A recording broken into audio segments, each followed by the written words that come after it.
आंख से देख सकते हैं? नहीं देख सकते। नाले का पानी निलंबन ना, बोलो न दे। आप बताओ, विषमांगी विलियन टिंडल प्रभाव दर्शाता कि समांगी? विषमांगी। दूध दिखता समांगी है, होता विषमांगी। सही है ना? बहुत बढ़िया बात। परमाणु की त्रिज्या नैनोमीटर में मापी जाती है, किसमें नापी जाती है? देखो चला, ये क्वेश्चन जो है ये नाभिक है। क्या है ये? नाभिक की त्रिज्या जो होती है, नाभिक की त्रिज्या होती है 10⁻⁻15 मीटर, या इसी को हम लोग एक फेमटो कहते हैं। क्या कहते हैं?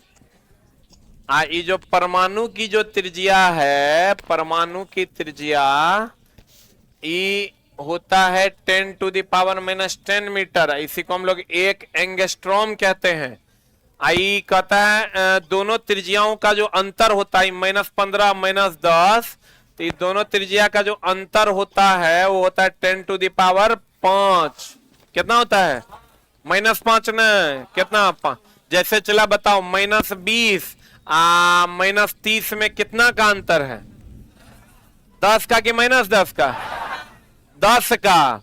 कितना का अंतर है? 10 का। 20 और 30 में कितना का अंतर है? कितना का अंतर है? इसका मतलब अंतर कभी माइनस नहीं होता, तो ये दोनों में जो अंतर होगा वो कितना का होगा? 5 का ना, 10⁵5 का। जल्दी से लिख।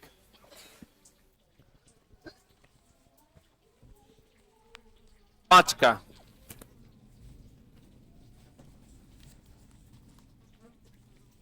अरे लिखे, हाइड्रोजन परमाणु की त्रिज्या 10⁻⁻10 मीटर। 10⁻10 मीटर बोले तो एक एंगस्ट्रॉम। एक क्या? एंगस्ट्रॉम। डाल्टन ऐसे प्रथम वैज्ञानिक थे जिन्होंने तत्वों के प्रतीकों का प्रयोग अत्यंत विशिष्ट अर्थ में किया था। प्रतीक मतलब सिंबल, जैसे हाइड्रोजन के लिए H, बोलो न रे। लेकिन अगर कह देगा पहली बार तत्वों का प्रतीक के बारे में कौन बताया था? बर्जीलियस। कौन बताया था? लेकिन कहेगा किसने तत्वों के प्रतीकों का प्रयोग अत्यंत विशिष्ट अर्थ में किया था? डाल्टन। लेकिन अगर खाली कह देगा किसने तत्वों के प्रतीक को पहली बार बताया, प्रतीक को पहली बार बताया, तो आंसर क्या हो जाएगा? बर्जीलियस। कहेगा एकदम मीनिंगफुल वे में किसने बताया? किसने बताया? डाल्टन। किसने बताया?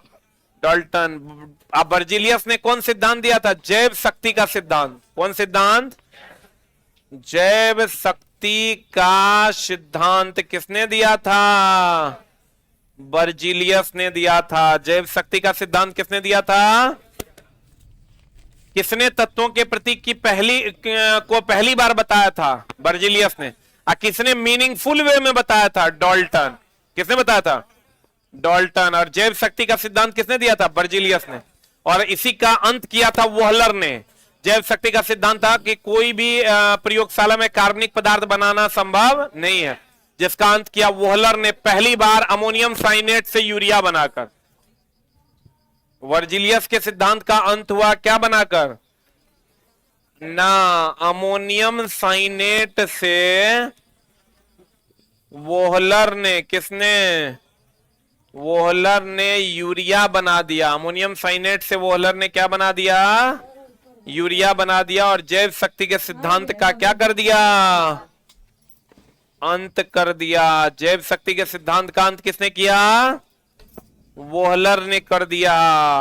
क्या बनाकर? अमोनियम साइनेट से यूरिया बनाकर।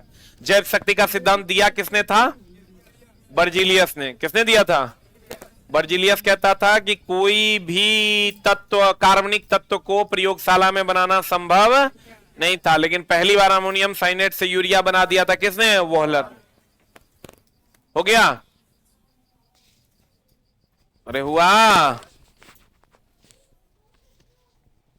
मिटाएं? यानी जैव शक्ति के सिद्धांत का अंत किसने किया था? वोहलर ने। कहेगा तत्व के प्रतीक का सुझाव सर्वप्रथम किसने दिया था? बर्जिलियस। लेकिन मीनिंगफुल वे में तत्व के प्रतीकों को रिप्रेजेंट किसने किया था? किसने किया था? डाल्टन। एवोगाड्रो नंबर का के बारे में तो पता होगा। किसी भी तत्व के लिए हम जो 1 मोल लेते हैं, चला कितना लेते हैं? 1 मोल जो होता है, 1 मोल बराबर होता है 6.022 इंटू 10 टू द पावर 23 परमाणु अणु या क्या? आयन। आयन। तो इसी को हम लोग कहते हैं एवोगाड्रो नंबर। क्या कहते हैं चला? इसी को, क्योंकि इसका खोज कौन किया था? एवोगाड्रो ने किया था, इसलिए इसको हम लोग एवोगाड्रो संख्या के नाम से जानते हैं। और यही बराबर होता है 1 मोल बराबर हो जाता है 22.4 लीटर के। किस पर? एनटीपी एसटीपी पर। एनटीपी एंड एसटीपी पर, नॉर्मल टेम्परेचर एंड प्रेशर और स्टैंडर्ड टेम्परेचर एंड प्रेशर पर। नॉर्मल टेम्परेचर एंड प्रेशर और स्टैंडर्ड टेम्परेचर एंड प्रेशर पर। इसकी खोज कौन किया था? एवोगाड्रो। इसलिए इसको कौन नंबर कहते हैं? एवोगाड्रो संख्या के नाम से जानते हैं। बढ़े।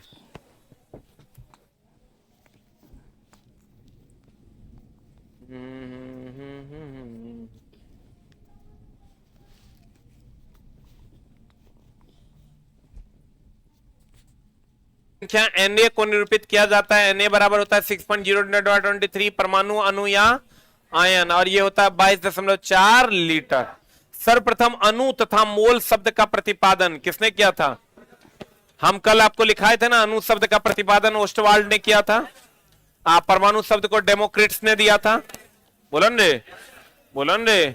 लेकिन अब जानिए कि सर्वप्रथम अणु तथा मोल शब्द दोनों, अणु और कौन? मोल, दोनों शब्द का प्रतिपादन किसने किया था? William Ostwald. किसने किया था? अब परमाणु शब्द का सर्वप्रथम परिचय किसने किया था? किसने किया था रे? डेमोक्रिट्स ने किया था। किसने किया था?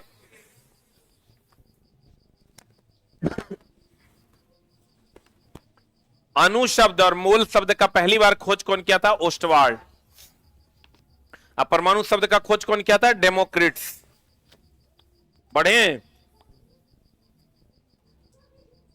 तथा परमाणु अविभाज्य न होने का प्रमाण स्थिर विद्युत तथा विद्युत चालन की स्थिति से मिलता है। ध्यान रखिएगा, परमाणु अविभाज्य है, ये पहली बार किसने कहा था? डाल्टन ने। परमाणु अविभाज्य है, ये किसने कहा था? डाल्टन ने। परमाणु विभाज्य है, ये किसने कहा? रदरफोर्ड ने। परमाणु विभाज्य है, परमाणु विभाज्य है, ये बात किसने कहा था मेरी जान? रदरफोर्ड ने। किसने कहा था? परमाणु अविभाज्य है, ये बात किसने कही थी? डाल्टन ने। अब परमाणु विभाज्य है, ये बात किसने कही? रदरफोर्ड ने। लिखें।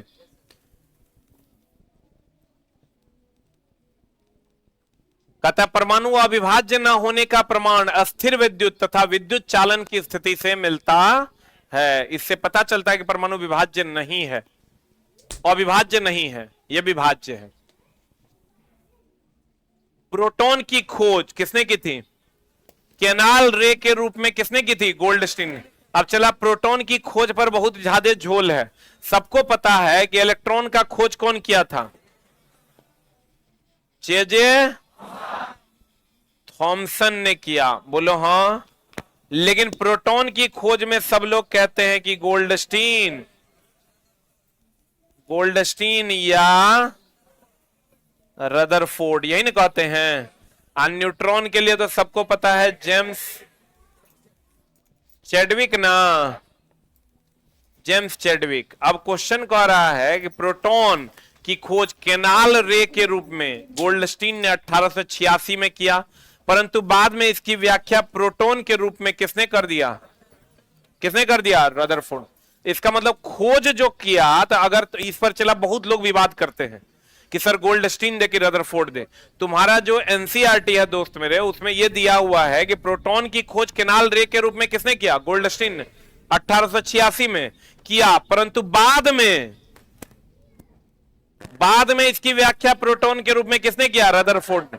इसका मतलब जो पहला ऑप्शन होगा वो आपका क्या होगा? गोल्डस्टीन। और दूसरा ऑप्शन होगा रदरफोर्ड। लेकिन अगर कह देगा खोज किसने किया तो गोल्डस्टीन, और कहेगा व्याख्या किसने किया रदरफोर्ड। लेकिन अगर खोज में भी पहले कह देगा तो गोल्डस्टीन, और बाद में कह देगा तो रदरफोर्ड। बोलेंगे ये एनसीईआरटी के लाइन से इस बात की पुष्टि होती है। अच्छा चला, अधिकतर किताबों में कहीं गोल्डस्टीन कहीं रदरफोर्ड मिलता है, इसीलिए हम इसको अपने किताब में अब क्लियरली लिखने जा रहे हैं कि प्रोटॉन की खोज केनाल रे के रूप में गोल्डस्टीन ने 1886 में किया, लेकिन बाद में इसकी व्याख्या रदरफोर्ड ने किया अल्फा प्रकीर्णन प्रभाव के द्वारा। किसके प्रभाव के द्वारा? अल्फा प्रकीर्णन प्रभाव के द्वारा। तो अब अगर तुमको प्रोटॉन, इसमें इलेक्ट्रॉन में तो कोई दिक्कत नहीं है, जे थॉमसन, न्यूट्रॉन में जेम्स चैडविक है, प्रोटॉन में झोल होता है गोल्डस्टीन की रदरफोर्ड। क्या मारिएगा? गोल्डस्टीन। गोल्डस्टीन नहीं रहेगा तो क्या मारिएगा? रदरफोर्ड। सही है ना?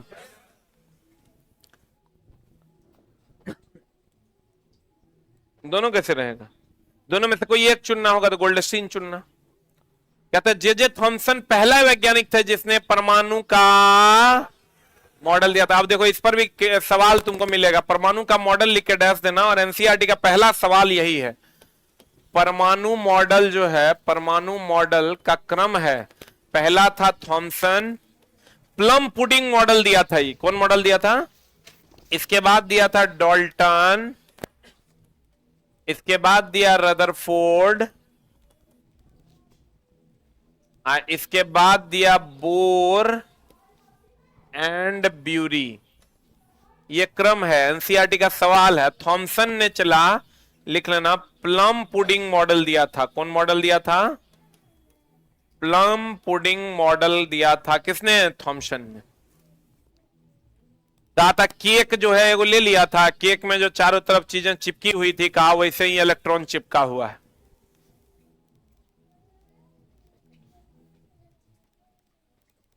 जे थॉमसन ने किसका खोज किया? इलेक्ट्रॉन का, जिसके लिए 1905 में उसे क्या मिला था? नोबेल पुरस्कार। आप बोलोगे ऐसा क्यों सर, प्रोटॉन की खोज के लिए तब काहे नहीं मिला, न्यूट्रॉन के लिए काहे नहीं मिला? इसलिए चला कि इलेक्ट्रॉन के प्रवाह से विद्युत धारा उत्पन्न हुआ। अब विद्युत धारा उत्पन्न हुआ तभी आपके चारों तरफ देखिए, बिना विद्युत धारा के कुछ हो सकता है क्या? इसीलिए सिर्फ इलेक्ट्रॉन की खोज के लिए जे थॉमसन को 1905 ईस्वी में नोबेल पुरस्कार से सम्मानित किया गया। एक्सरे के उत्पादन के लिए 1903 ईस्वी में रोएंटजेन को मिला था। किसको? 1921 में आइंस्टाइन को प्रकाश विद्युत प्रभाव के लिए नोबेल दिया गया था। बोलेंगे इलेक्ट्रॉन का प्रवाह क्या कहलाता है? विद्युत धारा। इलेक्ट्रॉन का प्रवाह विद्युत धारा। इसलिए इलेक्ट्रॉन की खोज के लिए 1905 ईस्वी में थॉमसन को क्या मिला था? नोबेल पुरस्कार दिया गया था। इलेक्ट्रॉन की खोज के कारण 1905 में थॉमसन को क्या मिला था? नोबेल पुरस्कार। ऑर्डर क्या है? पहले थॉमसन दिया, फिर कौन दिया? डाल्टन, डाल्टन के बाद रदरफोर्ड, रदरफोर्ड के बाद बोर ब्यूरी। एनसीईआरटी का क्वेश्चन है एग्जाम्पलर का ये। किसको मिला था? गोल्डस्टीन को कि थॉमसन को कि चैडविक को? थॉमसन को। किसको? किसकी खोज के लिए? इलेक्ट्रॉन की खोज के लिए, क्योंकि इलेक्ट्रॉन की प्रवाह को क्या कहते हैं? विद्युत धारा। अब विद्युत धारा से ही सारी चीजें चल रही है, इसलिए इलेक्ट्रॉन के खोज के लिए जे थॉमसन को 1905 ईस्वी में नोबेल पुरस्कार से सम्मानित किया गया। परमाणु उदासीन है, इसके बारे में भी किसने बताया था? थॉमसन ने। अब देखो चला, ये हमेशा ध्यान रखना, परमाणु जो है ये न्यूट्रॉन और प्रोटॉन है, तो ये नाभिक है कि परमाणु? ये है नाभिक। ये जो पूरा का पूरा है ये क्या है? परमाणु। तो देखो परमाणु में जितना चार्ज इलेक्ट्रॉन पर होता है उतने प्रोटॉन पर होता है, तो प्लस माइनस, तब परमाणु हो जाएगा उदासीन। क्या हो जाएगा? लेकिन नाभिक में न्यूट्रॉन पर कोई चार्ज नहीं होता है, प्रोटॉन पर चार्ज होता है। बोलन रे, आप प्रोटॉन पर प्लस चार्ज होता है, तो ये उदासीन नहीं होगा, ये क्या हो जाएगा? धन आवेशित। तो क्वेश्चन पूछता है नाभिक क्या है, तो नाभिक विद्युतता क्या है? उदासीन है, सॉरी धन आवेशित है। अब पूरा परमाणु क्या है? उदासीन, क्योंकि पूरा परमाणु बोले तो कक्षा और नाभिक दोनों आ जाएगा। तो प्रोटॉन पर प्लस चार्ज, इलेक्ट्रॉन पर माइनस चार्ज, प्लस माइनस कितना हो जाएगा? 0। परमाणु क्या है? उदासीन। नाभिक क्या है? धन आवेशित। नाभिक क्या है रे? धन आवेशित। क्या किया था? एक सोने का पत्थर ले लिया। किसका पत्थर ले लिया? एगो सोने का पत्थर कौन लिया था? रदरफोर्ड। इससे अल्फा कण को गुजारा, कौन कण को गुजारा? तो बहुत सारा अल्फा कण जो है गुजर गया, कुछ अल्फा कण जो है डाइवर्ट हो गया, कुछ अल्फा कण जो है वो डाइवर्ट हो गया, इसे चला गया। कुछ अल्फा कण जिस पथ पे गया उसी पर लौट गया।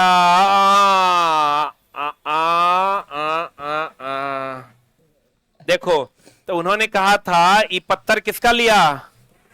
सोने का पत्थर लिया। तो उन्होंने कहा कि देखो अल्फा पर पॉजिटिव चार्ज होता है, अल्फा पर पॉजिटिव चार्ज होता है, इस पर भी प्लस है तब ना लौट गया है। विजातीय की सजातीय? इस पर भी प्लस, इस पर यहां भी प्लस, तो सजातीय ना हो गया रे। सजातीय में विकर्षण होता है। तो तब इन्होंने खोज किया कि यहां पर क्या है? नाभिक है। यहां पर क्या है? नाभिक, जो धन आवेशित है। तो नाभिकीय विज्ञान का में तुमको पूछ देगा नाभिक की खोज कौन किया? रदरफोर्ड।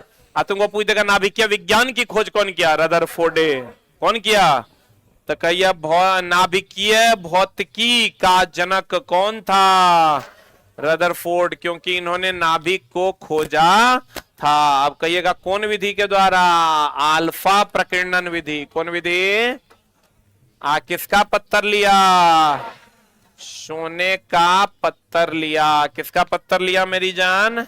सोने का पत्थर लिया था।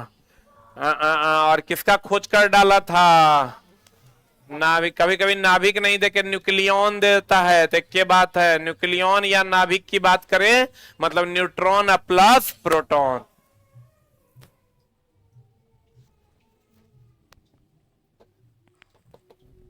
अगला कहता है चला कि रदरफोर्ड की ने बताया था कि परमाणु की त्रिज्या और नाभिक की त्रिज्या की तुलना में कितना गुना होता है?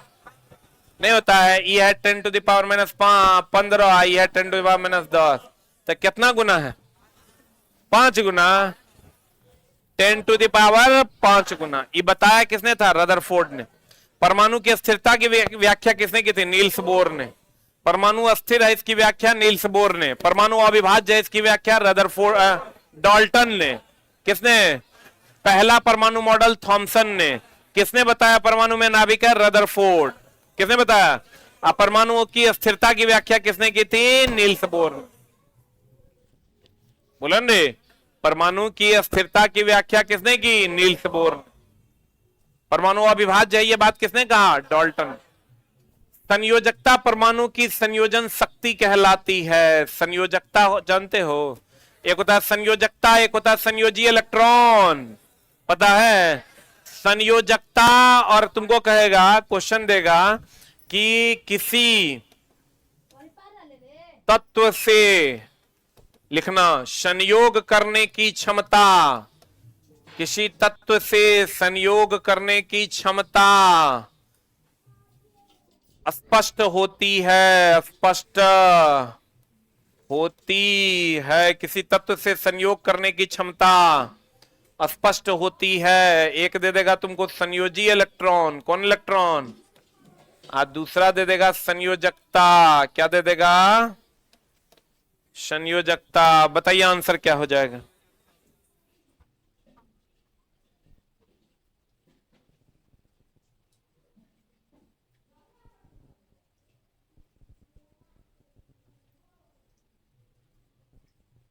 F5 की वैलिडिटी बढ़वा देते हैं। चला F सब बढ़ गया है, पता नहीं तुम्हारा नहीं बढ़ा है क्यों? Capture brilliance even in the dark. Introduce. Foundation आएगा, थोड़ा बर्दाश्त करो। हो गया। अभी चूंकि +2 बच्चा सब पास किया है ना, अब ये +2 का रिजल्ट शायद आज आने वाला था, नहीं आया है? आज ही आने वाला था क्या? मतलब बुझन जब न तब आने ही वाला है। अब देखो चला, इसका आंसर बताओ क्या हो जाएगा? किसी तत्व से संयोग करने की क्षमता स्पष्ट होती है संयोजकता के द्वारा। तब कोका कविल के मौसा मारता है संयोजी इलेक्ट्रॉन। संयोग करने की क्षमता किसके द्वारा ज्ञात की जाती है? संयोजकता। संयोजकता किसके द्वारा? तब न चलाई जो कहते हैं Al2O3 में अल्युमिनियम की संयोजकता 3 है। इसलिए 3 को ऑक्सीजन को अपने साथ सटा लिया है। ऑक्सीजन की संयोजकता 2 है, इसलिए ऑक्सीजन 2 को एल्युमिनियम को अपने साथ संयोग करवा लिया है। नहीं समझा? एल्युमिनियम की संयोजकता कितनी है? 3, इसलिए 3 को ऑक्सीजन को सटेले है। ऑक्सीजन की संयोजकता कितनी है? 2, इसलिए 2 को एल्युमिनियम को सटेले है। बोलेगा नहीं करेगा? जबकि अगर एल्युमिनियम की संयोजकता निकालिएगा, एल्युमिनियम की संयोजकता निकालिएगा 2, 8, 3 होता है। तो संयोजी इलेक्ट्रॉन कितना है? 3। कितना? 3। ऑक्सीजन का निकालिएगा तो 8 होता है, तो 2, 6 होता है।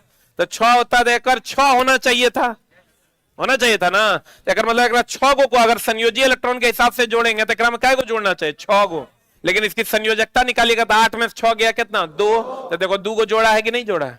इसका मतलब किसी तत्व से संयोग करने की क्षमता को संयोजकता कहते हैं, और उसको संयोजकता के द्वारा दिखाते हैं, ना कि संयोजी इलेक्ट्रॉन के द्वारा। किसके द्वारा? संयोजी इलेक्ट्रॉन की संयोजकता। इसीलिए तो कहते हैं कि रदरफोर्ड ने संयोजकता परमाणु की संयोजन शक्ति कहलाता, संयोजी इलेक्ट्रॉन संयोजन शक्ति नहीं कहलाता है। कौन कहलाता है? कौन कहलाता है? संयोजकता और संयोजी इलेक्ट्रॉन अलग अलग है। संयोजी इलेक्ट्रॉन होता है बाह्यतम कक्षा का इलेक्ट्रॉन। कौन इलेक्ट्रॉन? जिसको हम लोग मुक्त इलेक्ट्रॉन कहते हैं। अगर कहेगा विद्युत धारा के प्रवाह में कौन जरूरी है? संयोजकता की संयोजी इलेक्ट्रॉन, संयोजी इलेक्ट्रॉन। कहेगा एक दूसरे से जुड़ने के लिए कौन जरूरी है? संयोजकता। लड़का एक के मारता है संयोजी इलेक्ट्रॉन संयोजकता, जे है मन से है दिल ले है। अब बताओ तो विद्युत धारा के प्रवाह के लिए कौन जरूरी है? विद्युत धारा प्रवाह कौन जरूरी है? संयोजी इलेक्ट्रॉन, या इसी को हम लोग क्या कहते हैं? मुक्त इलेक्ट्रॉन। कौन इलेक्ट्रॉन रे? मुक्त इलेक्ट्रॉन। बोलो हाँ।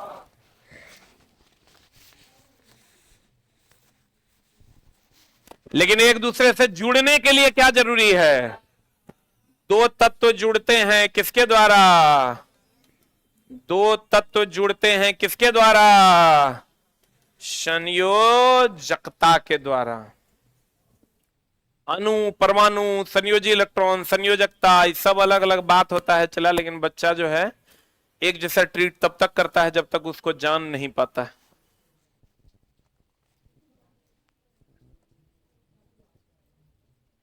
मेरे में आज से अपलोड नहीं हो रहा। अभी कोई भी धंधा का बात नहीं करेगा, चुपचाप पढ़ेगा। न तो लड़का कहेगा देखो ये फ्री में पढ़ा रहा है, प्रचार मार रहा है। किसी भी प्रकार का कोई प्रचार नहीं होगा।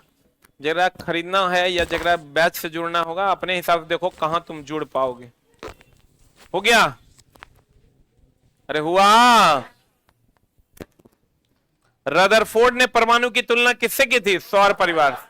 सर कैसे? उन्होंने कहा था कि देखो जैसे सूर्य के चारों तरफ सभी ग्रह चक्कर लगाते हैं, वैसे ही नाभिक के चारों तरफ इलेक्ट्रॉन चक्कर लगाता है।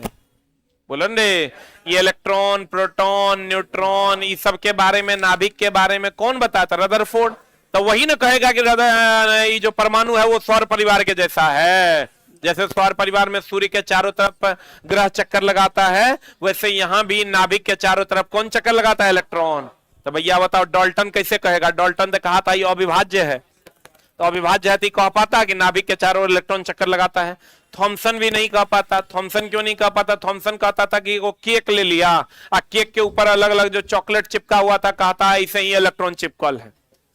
तो कर तो कोई बातें नहीं है। सूर्य के हिसाब से जैसे सूर्य के चारों ओर ग्रह घूम रहे हैं, वैसे उस चीज की व्याख्या रदरफोर्ड ने किया। रदरफोर्ड ने कहा एक नाभिक है और उसके चारों तरफ कौन चक्कर लगा रहा है? इलेक्ट्रॉन। कौन चक्कर लगा रहा है? और सूर्य के चारों तरफ कौन चक्कर लगा रहा है? ग्रह। कौन चक्कर लगा रहा है? ग्रह। सूर्य की तुलना उन्होंने नाभिक से की और ग्रहों की तुलना उन्होंने इलेक्ट्रॉन से की। किससे की? फिर कहता है रॉबर्ट हुक। देखो चला, ये मृत और जीवित कोशिका का जो झोल है, इसको बढ़िया से एक लाइन में क्लियर कर लो। रॉबर्ट हुक कॉर्क से मृत तथा ल्यूवेनहॉक तालाब से जीवित कोशिका का खोज किया था। ये जब क्वेश्चन आता है तो अटर पटर मार देता है बच्चा। रॉबर्ट हुक जो है किससे? कॉर्क से मृत कोशिका का खोज किया। बोले मैं नहीं करेगा। ल्यूवेनहॉक जो है तालाब से जीवित कोशिका का खोज किया था। हर डाउटेबल लाइन उपलब्ध है। रॉबर्ट हुक जो है ये कॉर्क से मृत कोशिका का खोज किया, लिवेनहॉक तालाब से जीवित कोशिका का खोज किया। क्लियर है? अब कहते हैं रक्त का पंप कौन है? हृदय। ये तो सबको पता है, रक्त को कौन पंप करता है? हृदय। कौन करता है? अच्छा एक बात बताओ, एलपीजी गैस जो हम लोग भरते हैं ये होता है दाब भरण प्रणाली से। ये हम अपने किताब में भी पढ़ाते हैं। और जो दाब भरण प्रणाली से पेट्रोल जो हम लोग भरते हैं या पेट्रोलियम का उत्पाद जो भरते हैं, ये भरते हैं हम लोग पंप भरण प्रणाली से। कौन भरण प्रणाली से? एक मिनट, होल्ड ऑन। हम लोग कहते हैं एलपीजी पंप, कभी सुना है? बोलो रे, एलपीजी पंप कभी सुना है? तो एलपीजी जो है दाब भरण प्रणाली से तुम लोग जाता है, चला वहां क्या बोलते हैं उसको, गैस वाला के दुकान के पास, क्या करता है बड़का सिलेंडर को उल्टा देता है और उल्टा के high pressure to low pressure में चला जाता है। ओकरा में हाई प्रेशर, नीचे लो प्रेशर। तो भैया एलपीजी जो है high pressure to low pressure दाब भरण प्रणाली से, और पेट्रोलियम जो है पंप पर जाते हैं, उसमें मोटर लगा के खींच के तब भरा जाता है। तो पेट्रोल पंप होता है जबकि एलपीजी पंप नहीं होता। लिख लो जल्दी से।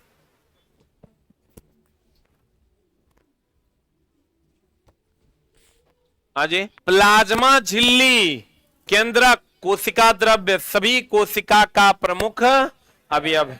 कोशिका झिल्ली को वर्णात्मक पारगम्य झिल्ली भी कहते हैं।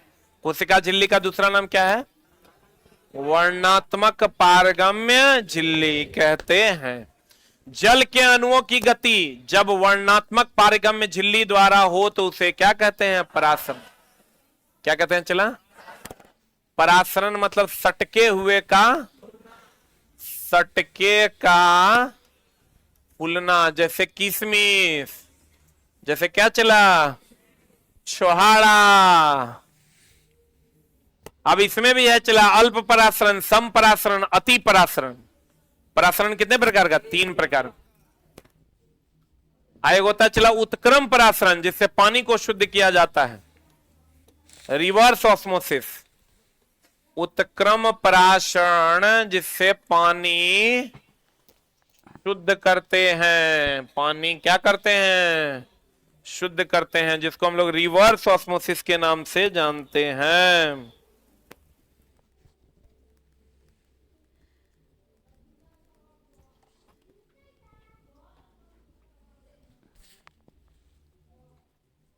हो गया? लिख लिए? अल्प परासरण में कोशिका क्या हो जाएगा? फूल जाएगा। अब चला, यहां से भी एनसीईआरटी में सवाल है कि कोशिकाएं कब फूल जाती है? जब बाहर की सांद्रता अधिक और अंदर की सांद्रता कम होती है, तब कोशिकाएं फूल जाती है, क्योंकि बाहर से अंदर जल का क्या होने लगता है? प्रवाह। एनसीईआरटी का सवाल है। क्या सवाल है? कि कोशिकाएं, लिखना, कोशिकाएं फूल जाती है, कोशिकाएं फूल जाती हैं जब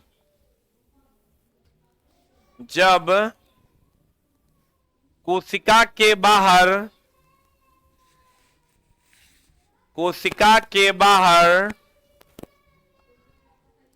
जल की सांद्रता अधिक होती है और अंदर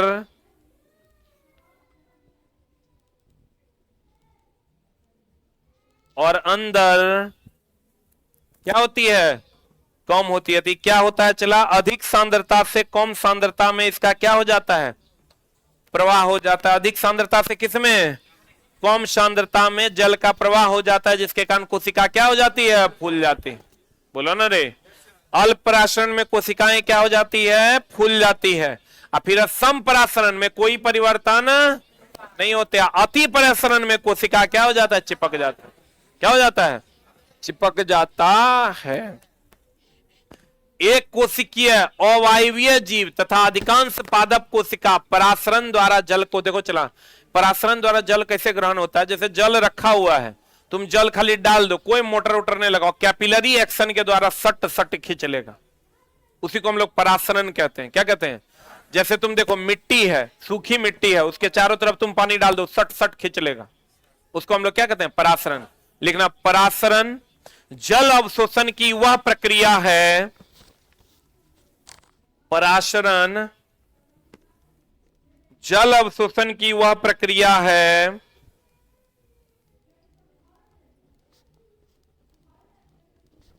जिसमें बिना मोटर पंप के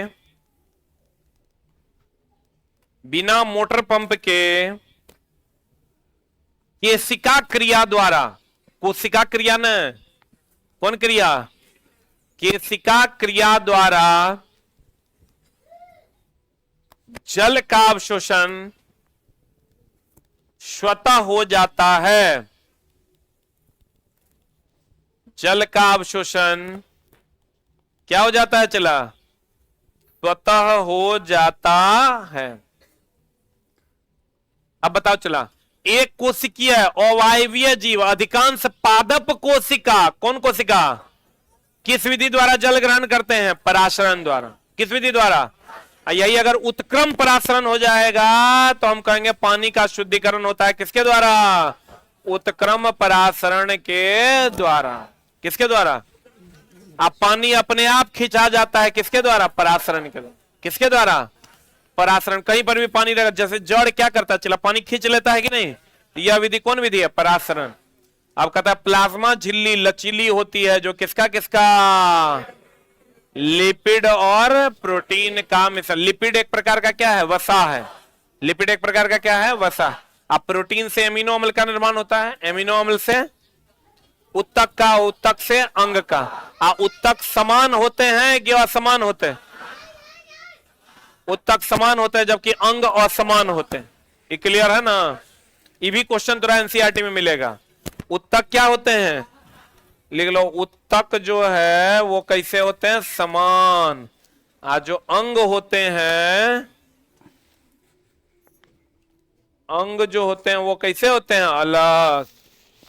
उत्तक क्या होता है? समान। अंग क्या होता है? अलग। अब प्लाज्मा झिल्ली कैसी होती है? लचीली, जो लिपिड और किसका बना होता है? प्रोटीन का।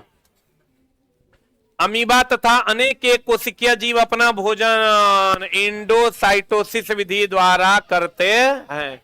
अमीबा तथा अनेक जीव अपना भोजन कौन विधि द्वारा करते हैं? चला, इंडोसाइटोसिस विधि द्वारा करते हैं। याद रखना होगा, कोशिका झिल्ली सहित अन्य पदार्थ का संकुचन जीव द्रव्य कुंचन कहलाता है। किसी भी पदार्थ का जो संकुचन होता है उसको हम लोग जीव द्रव्य कुंचन भी। संकुचन और कुंचन एक है। चला, जैसे हम लोग कहते हैं ना, हम जो भोजन करते हैं वो किस विधि द्वारा अंदर जाता है? मांसपेशियों के संकुचन या कुंचन द्वारा। यह भी एनसीईआरटी का सवाल है, लिख लो। हमारे द्वारा किया गया भोजन, हमारे द्वारा किया गया भोजन संकुचन या कुंचन विधि द्वारा, हमारे द्वारा किया गया भोजन मांसपेशियों के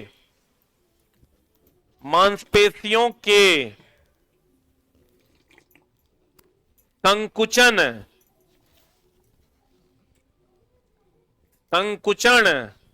या कुंचन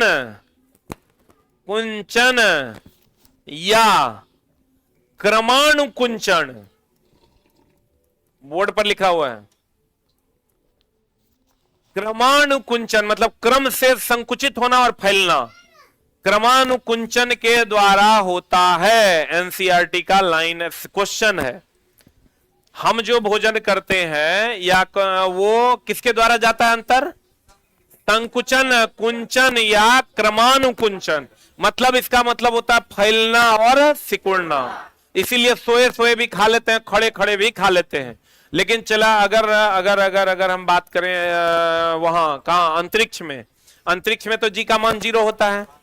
जी का मान 0 होता है, तो वहां भी कहेगा कि भोजन हम कैसे कर पाते हैं, क्रमानुकुंचन के द्वारा, मांसपेशियों के संकुचन और क्रमानुकुंचन के द्वारा। क्योंकि भैया भोजन को ग्रेविटी से कोई लेना देना नहीं है। अगर भोजन को ग्रेविटी से लेना देना होता तो हम खाली खड़े खड़े खा पाते या बैठे बैठे खा पाते, सो के नहीं खा पाते। लेकिन हम लोग सो कर भी क्या करते हैं, खा लेते हैं। ऐसे कुछ भी डाल लीजिए मुंह में, सो जाइए, यही है क्रमानुकुंचन।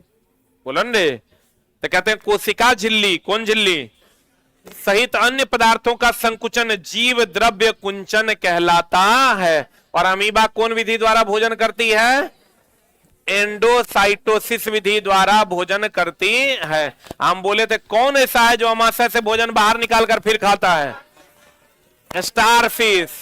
कौन, जो रेगुलर क्लास कर रहे होंगे उनको पता होगा कौन ऐसा है जो अमाशय से भोजन बाहर निकालता है फिर खाता है, स्टारफिश ना, बोलन रे। कौन ऐसा है जो भोजन को पहले सड़ाता है फिर खाता है, कवक। कौन, लिक्विड फॉर्म में एब्जॉर्ब करता है। वैसे ही अमीबा जो भोजन करता है, इस विधि को कौन विधि कहते हैं, एंडोसाइटोसिस विधि कहते हैं। अमीबा जो भोजन करता है इस विधि को क्या कहते हैं, एंडोसाइटोसिस विधि कहते हैं। कहता है कोशिका विभाजन के समय क्रोमोजोम दिखाई देता है। जब कोशिका विभाजन होता है चला, तो उस समय कोशिका क्रोमोजोम आपका क्या होता है, दिखाई देता है।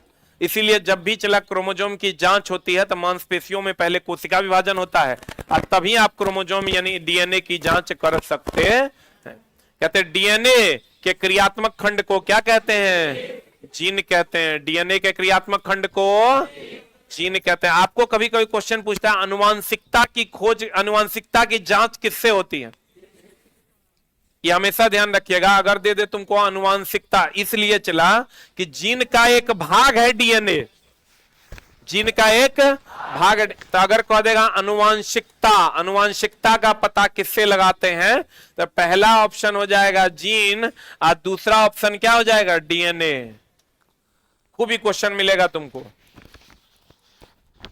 ये फर्स्ट आंसर कि सेकंड आंसर, आइए सेकंड आंसर।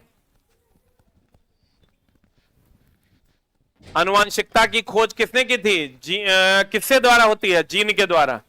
जीन का ही कहते हैं डीएनए का क्रियात्मक खंड कौन है, जीन। जीन नहीं रहेगा तब क्या मारिएगा, डीएनए। नहीं कहते हैं इसका डीएनए खराब है, डीएनए ठीक है, तो डीएनए से ही उसके वंश का पता चलता है, अनुवांशिकता का पता चलता। और चला डीएनए सबका अलग अलग होता है, अरबों लोग हैं तो अरबों लोगों में किसी का भी डीएनए एक दूसरे से मैच नहीं करे। अगर मान लो कहीं पर तुम खून कर दिया और तुम्हारा बाल गिर गया या कुछ भी ऐसा गिर गया जिससे डीएनए सैंपल लिया जा सकता है, तो उस डीएनए के जैसा दूसरे का डीएनए हो ही नहीं सकता पूरे विश्व में, ना किसी जीव का और ना किसी मानव का। इसलिए देखना जब भी जांच होती है तो किसके द्वारा होती है, डीएनए।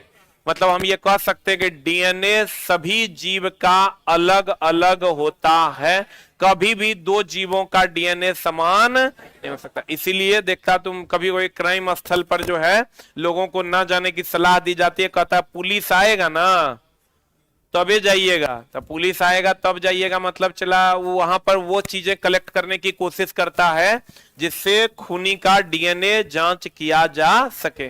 बहुत आसान है, डीएनए जांच अगर हो जाएगा और जिस जिस पर शक होगा उस सबको उठा लेगा और उस सबका डीएनए जांच कर लेगा, जगह डीएनए पकड़ा जाएगा वो तो सीधे सजा है मौत, कहीं बचने वाला कोई झोल नहीं है। हाँ लेकिन अगर वही बात साबित, वकील ये ऐसा चीज है चला जो तुम्हारे किसी भी बात को साबित करने के लिए वो तैयार रहता है। वकील वहां साबित कर देगा नहीं ये गया था, जब आवाज हुआ तो गया देखने की कौन कौन है, तब बाल टूट के गिर गया, या ये आवाज जब हुई तो ये वहां गया देखने, और जो वहां चाकू रखा हुआ था उसको छू के देखा कि क्या इसी चाकू से इसकी हत्या हुई है। तो ये चला वकील साहब जो है, वकीले ऐसा आदमी है जो तोरा गलत करने पर तो हर साथ देगा, इस धरती पर और कोई नहीं है। तो कहते हैं बस खाली भगवान से मनाना चला सब कुछ हो, वकील के चक्कर में ना पड़े, ना तो तेरा फाइल खरीदवा के 5 कट्ठा जमीन बेचवा देगा।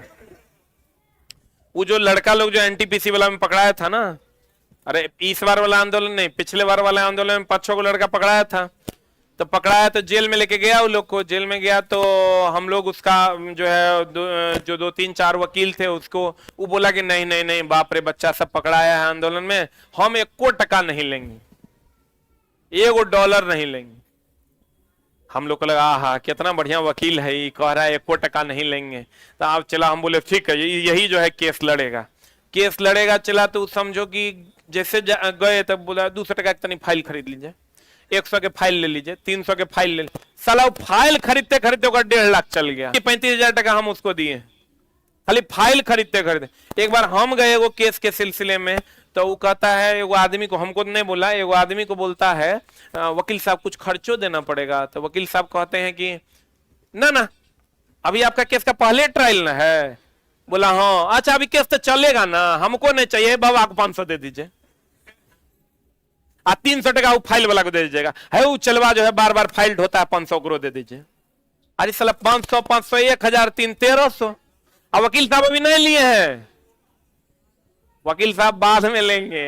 अरे छोटा चोर वकील कहेंगे एकदम। चला समझो वकील के चक्कर में तो पड़ने न, जगरा से लड़ाई होगा से माफी मांगे केस वापस ले लेना है, कोर्ट तक एकदम ने पहुंचे ही भगवान से दुआ करना, न तो वकील साहब गड़बड़ा देते हैं मामला।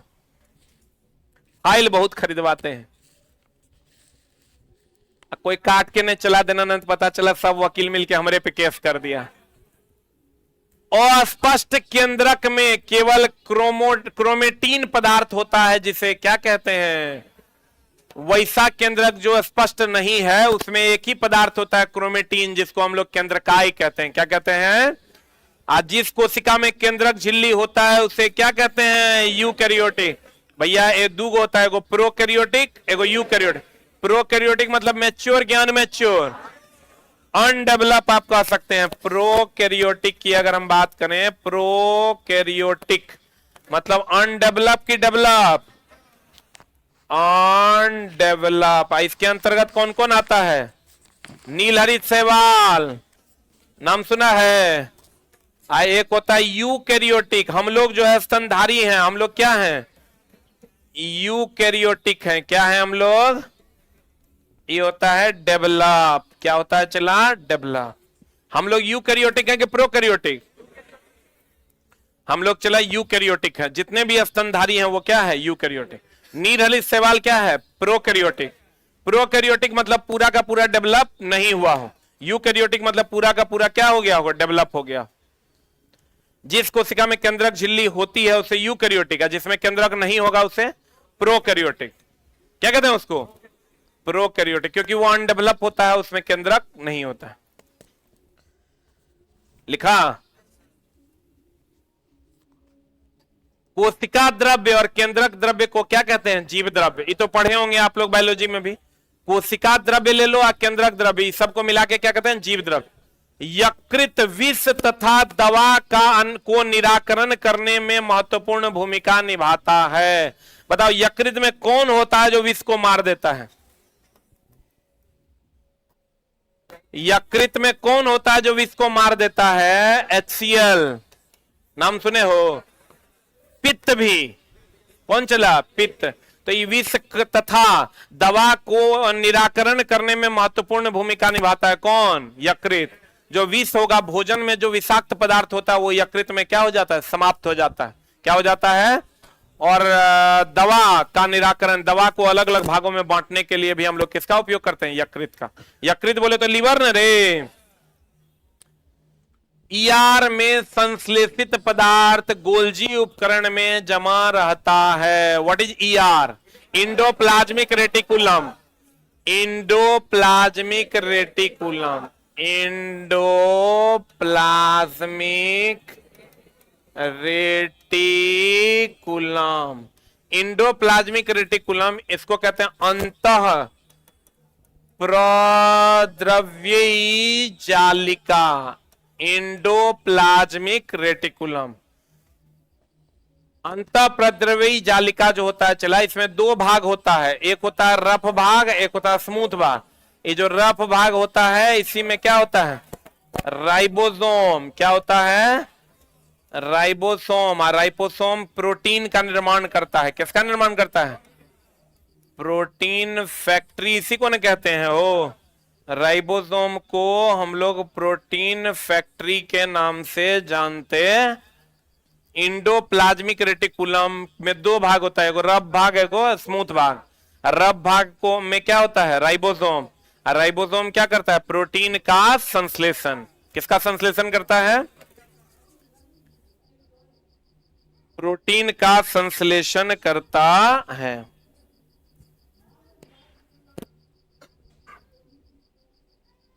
ये कह रहा है कि जो प्रोटीन बनाता है चला, तो इसको ले जाने का काम कौन करता है? Golgi body. कौन ले जाता है? कहता संश्लेषित पदार्थ। ये संश्लेषित पदार्थ हो गया तुम्हारा प्रोटीन। कौन हो गया चला? प्रोटीन पदार्थ गोल्जी उपकरण में जमा रहता है और फिर गोल्जी उपकरण इसको क्या करता है? एक जगह से दूसरे जगह ले जाता है। गोल्जी बॉडी के द्वारा इसको क्या करते हैं? एक जगह से दूसरे जगह ले जाता है। तो आपको कहेगा इंडोप्लाज्मिक रेटिकुलम का संश्लेषित पदार्थ कौन है? प्रोटीन। कौन है? जो इंडोप्लाज्मिक रेटिकुलम के किस भाग पर होता है? रफ भाग पर। रफ भाग में क्या होता है? राइबोसोम। राइबोसोम क्या करता है? प्रोटीन फैक्ट्री होता है। राइबोसोम क्या है? राइबोसोम क्या है? Protein factory. राइबोसोम क्या है? हो गया। अब कहता है लाइसोसोम। आत्महत्या की थैली बोलते हैं। लाइसोसोम में उपस्थित एंजाइम का निर्माण कहां होता है? इंडोप्लाज्मिक रेटिकुलम में। लाइसोसोम को आत्महत्या की थैली कहते हैं। क्या कहते हैं इसको? इसका एंजाइम का निर्माण कहां होता है? ईआर में, इंडोप्लाज्मिक। ये हमेशा ध्यान रखना, एंजाइम को शरीर का उत्प्रेरक कहते हैं। एंजाइम को शरीर का उत्प्रेरक कहते हैं। एंजाइम को शरीर का क्या कहते हैं? उत्प्रेरक कहते हैं।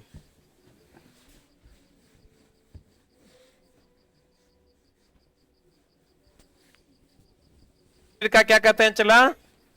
उत्प्रेरक कहते हैं। लाइसोसोम में उपस्थित एंजाइम का निर्माण कहां होता है? यार माइटोकॉन्ड्रिया, कोशिका का बिजली घर होगा। अब चला इसी में क्या करता है? पावर हाउस होता है ये। हम लोग तो याद करके जाते हैं power house of the cell कौन है? माइटोकॉन्ड्रिया। तो पावर हाउस ही ना बिजली घर है। तो लड़का कहता है अरे साला तो पावर हाउस पढ़ के गए थे, बिजली घर की हो गया। पावर हाउस ही क्या होता है? बिजली घर। पावर हाउस ही क्या होता है? बिजली घर। इसमें कैसी झिल्ली होती है? दोहरी। माइटोकॉन्ड्रिया में दोहरी झिल्ली होती है। प्रोकैरियोटिक। बताओ प्रोकैरियोटिक मतलब डेवलप की अनडेवलप? इसमें बहुत सारा चीज अनुपस्थित होता है। बोलन रे। कहता है प्रोकैरियोटिक कोशिका में किसी भी प्रकार की झिल्ली नहीं होती। प्रोकैरियोटिक कोशिका में क्रोमोजोम के स्थान पर, क्योंकि चला डेवलपे नहीं होता जो क्रोमोजोम बनेगा। हम लोगों में क्रोमोजोम होता है। अब तो कहेगा क्रोमोजोम का विभाजन जो होता है वो टूटे हुए स्थिति में दिखाई पड़ता है कि जुटे हुए स्थिति में? अभी तुरंत बताए थे टूटे हुए स्थिति में। अच्छा बताओ एक्स क्रोमोजोम बड़ा कि वाई?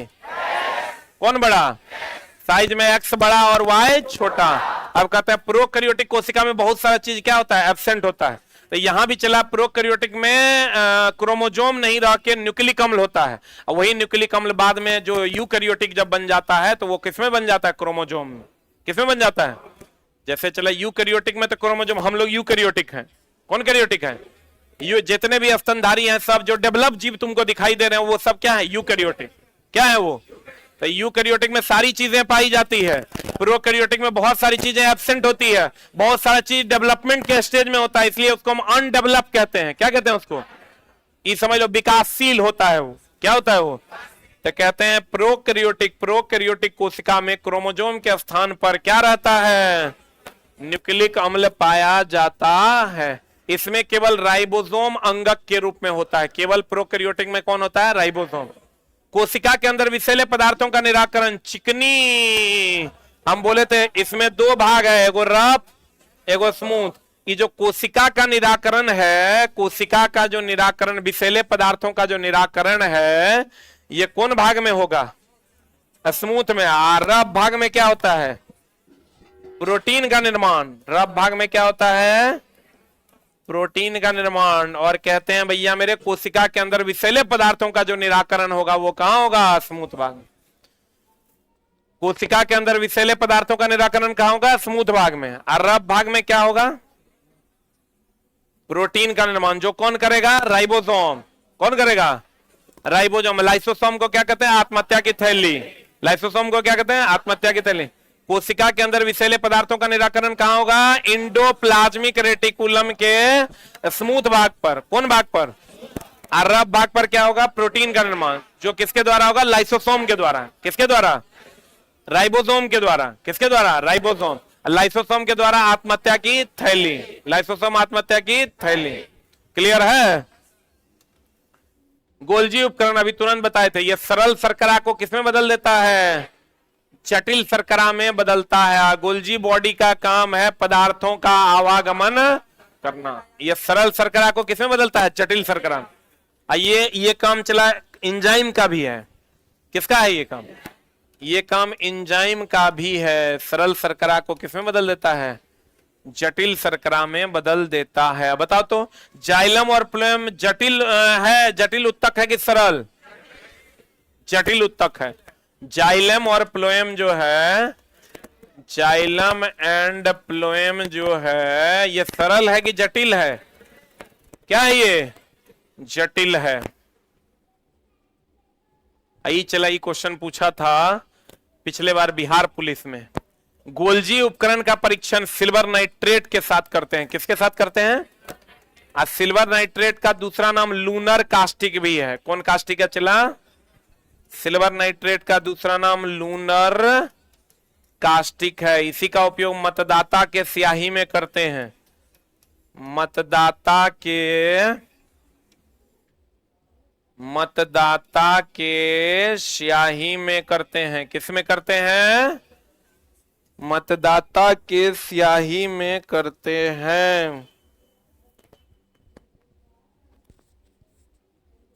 सिल्वर नाइट्रेट, और सिल्वर नाइट्रेट को हम लोग क्या कहते हैं? Lunar caustic. मतदाता के स्याही में भी हम लोग किसका उपयोग करते हैं? Silver nitrate. किसका उपयोग करते हैं? सिल्वर नाइट्रेट का उपयोग करते हैं। पोटेशियम नाइट्रेट का उपयोग बारूद में करते हैं। पोटेशियम नाइट्रेट का उपयोग बारूद में करते हैं। रक्त ऑक्सीजन, भोजन, हार्मोन और अपशिष्ट पदार्थों का वहन करता है। रक्त जो है, हम लोग क्या कहते हैं? रक्त किसका वहन करता है? ऑक्सीजन। लेकिन अब समझिए, रक्त ऑक्सीजन, भोजन, हार्मोन और अपशिष्ट पदार्थों का क्या करता है? वहन करता है। इन सब चीजों का यह वहन करता है। रक्त प्लोएम तथा पेशी उत्तक का क्या है? उदाहरण। और रक्त संयोजी उत्तक का भी उदाहरण है, या यूं कहें तरल संयोजी उत्तक का भी उदाहरण है। किसका उदाहरण है चला? तरल संयोजी उत्तक का भी रक्त क्या है? उदाहरण। रक्त को पेशीय उत्तक भी कहते हैं। रक्त को प्लोएम उत्तक भी कहते हैं, क्योंकि प्लोएम का भी काम है एक जगह से दूसरे जगह चीजों को ले जाना। प्लोएम का काम क्या है चला? खनिज लवण का संचरण। आई देखो, रक्त का भी काम क्या है? भोजन, हार्मोन और अपशिष्ट का संचरण। बोलवे नहीं करेगा। तो रक्त को प्लोएम भी कहते हैं। रक्त को क्या कहते हैं? प्लोएम भी कहते हैं। और रक्त को पेशीय उत्तक भी कहते हैं। और रक्त तरल संयोजी उत्तक है। और खाली संयोजी उत्तक की बात करेगा तो हड्डी। कौन चला? खाली संयोजी उत्तक की बात करेगा तो हड्डी। कहते हैं विभाज्योत्तक उत्तक में रसधानी। रसधानी बोले तो वैक्यूल्स। नाम सुना है? वैक्यूल्स का काम है जल अवशोषण करना। क्या अवशोषण करना? वैक्यूल्स, इसका काम है जल अवशोषण। क्या काम है इसका? जल अवशोषण। तो कहते हैं विभाज्योत्तक उत्तक में रसधानी नहीं होता। विभाज्योत्तक उत्तक के कारण ही क्या होता है चला? मोटापा।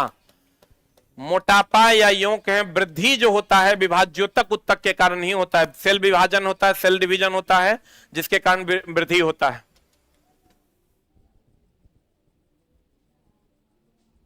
हो गया? अल्कलन काइमा जो होता है कि भित्ति किसकी बनी होती है? लिग्निन। लिग्निन एक प्रकार का क्या है? प्रोटीन है, और इसी के कारण कठोर होता है।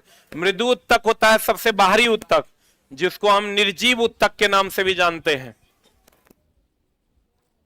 वाष्पोत्सर्जन की क्रिया भी पढ़ा दिए हैं पीछे हम। बताओ क्या होगा?